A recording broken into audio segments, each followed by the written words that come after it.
You could also have a situation where you have an uncontrolled upsurge, which is what we are seeing in Sri Lanka. Right? India is not in a good place. The BJP has spread kerosene all over the country. You need one spark and we'll be in big trouble. क्या आपने इस सत्य पर कभी विचार किया है कि हमारे देश के पूर्व राजनेताओं के वर्तमान राजपुत्र जो यहां अपने मूर्खतापूर्ण उल्टे सीधे बयानों, तथ्यात्मक रूप से अनर्गल बातों को कहने बोलने के कारण एक बड़े लोक में हास्य का पात्र बनते हैं, वही विदेशों में बड़ी बड़ी यूनिवर्सिटी और बड़े बड़े मंचों पर राजनीतिक, वैश्विक, सांस्कृतिक विमर्शों के लिए माननीय वक्ता के रूप में क्यों आमंत्रित किए जाते हैं? शायद नहीं।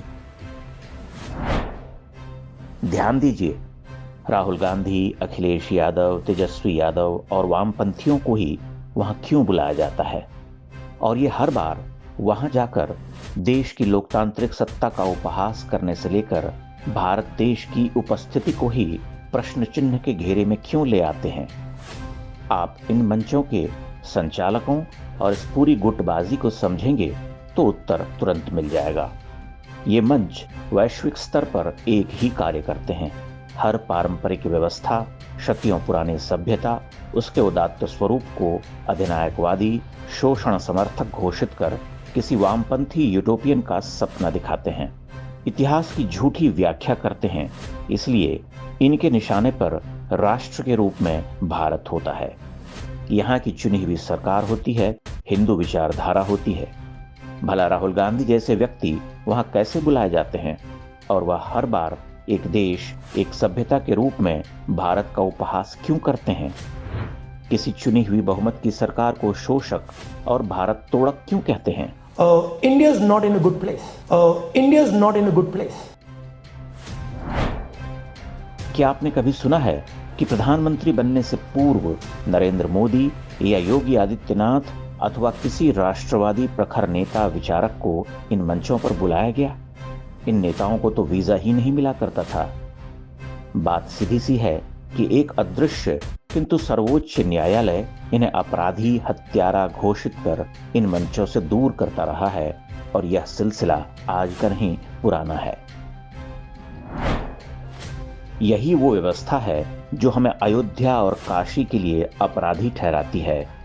यही वो मैकेनिज्म है जो ये कहता है कि अयोध्या में किसी लुटेरे बाबर के द्वारा तोड़े गए राम मंदिर का पुनर्निर्माण अनैतिक है और हजारों वर्ष पुरानी भगवान शिव की नगरी में उनके ही मंदिर की खोज या सर्वे एक हिटलरी निर्णय है, मानो औरंगजेब और बाबर भारत निर्माता रहे हों।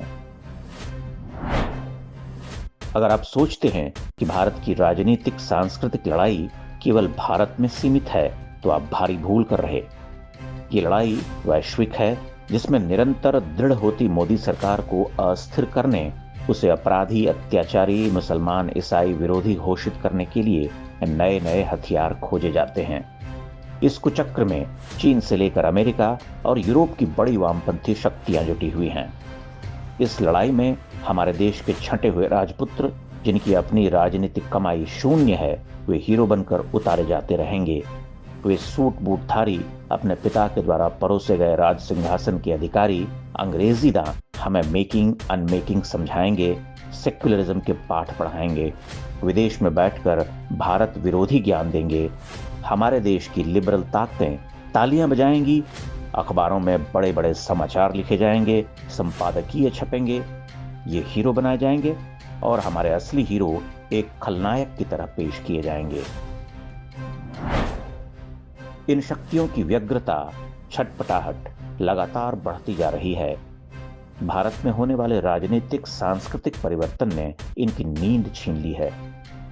ये अपने विशाल प्रचार तंत्र के साथ धनबल से जुटे हुए हैं।